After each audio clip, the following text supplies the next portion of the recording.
All right, hello. So today we're going to be comparing fractions, and we compared whole numbers previously, and with the whole numbers, we would compare them using our greater than, less than, or equal to. So for instance, if I had the number 345, and I wanted to compare it to the number 509, okay, what we would do is we would say 345, well, it's less than, whoops, my mistake. Okay, 345 is less than 509. Okay, so we're going to do the same thing today. We're going to look at fractions. So first off, when you compare two fractions, you figure out if one is more than or less than the other, or also if they are the same amount. Models can help you compare. The models below help you see that 1/4 is less than 2/4. So we have two models. Okay, the first one is a shape, the second one is a number line. So in the shape, we see that 1/4 is shaded like a tan and 2/4 is shaded blue. We see that 2/4 has 1/4 greater or 1/4 more than the other one.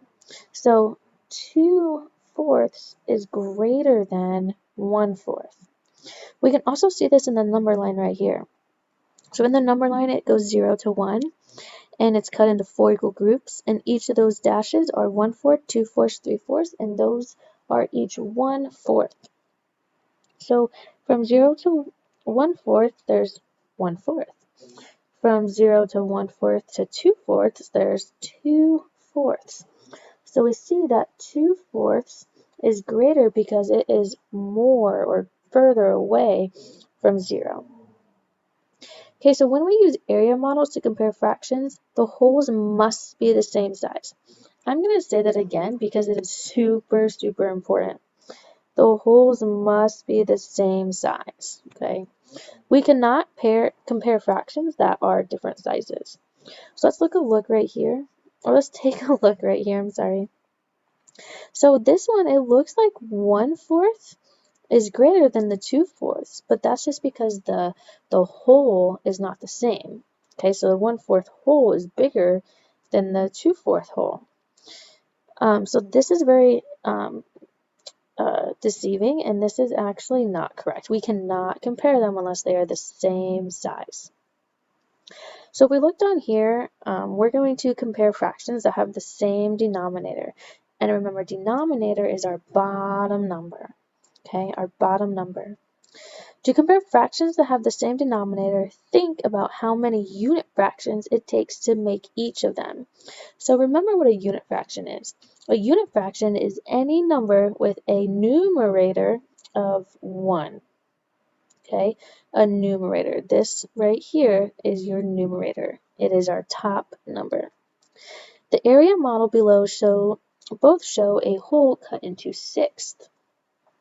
So if we look at them, our first question is going to be, are they the same size? Yeah, they're the same size. So it takes 2 1/6 to make 2 6, and that's our orange. It takes 5 1/6 to make 5 6, that's our blue.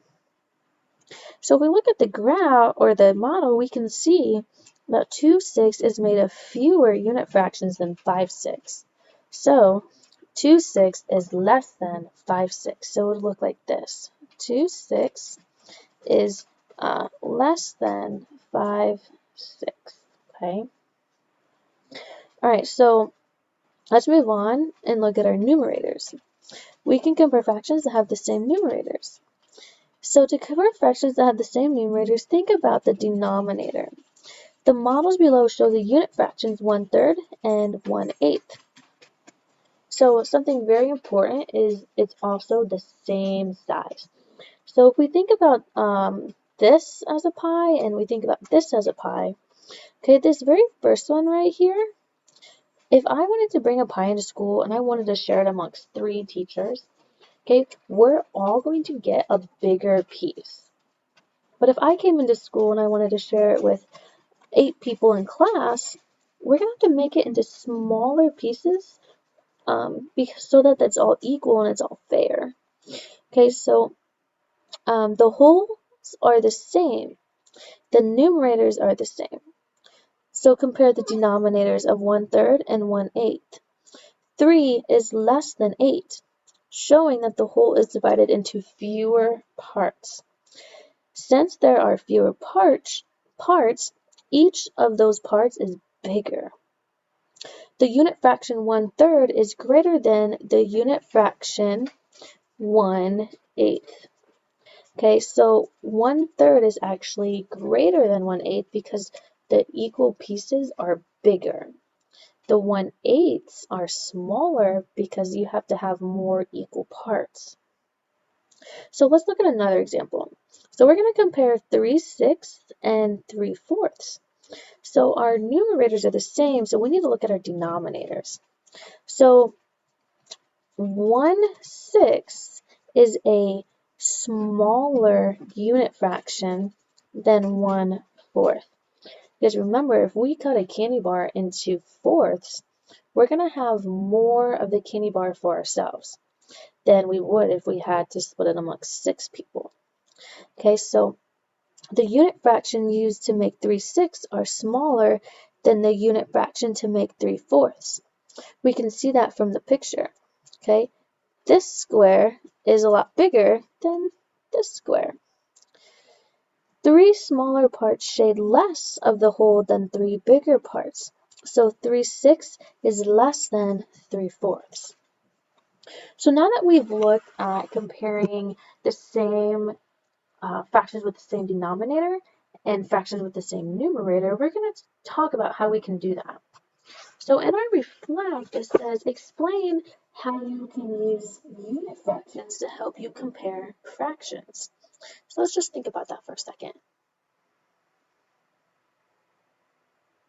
All right, so if the denominator of the unit fractions are the same, so remember denominator is the bottom number, you can look at how many of them you have to compare for the fraction. So we had 2/6 and 5/6.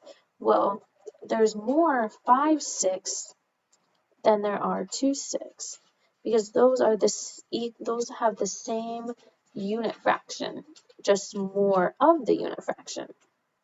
Okay. Now, if the denominator of the unit fractions are different, so remember the bottom number, the denominator, if they are not the same, you can figure out which parts are bigger to compare the fraction. So you can look at the denominator and say, well, 1/6, okay, the denominator, and 1/4, the denominator 4. The 4 is going to be greater because there's going to be bigger equal groups. Okay,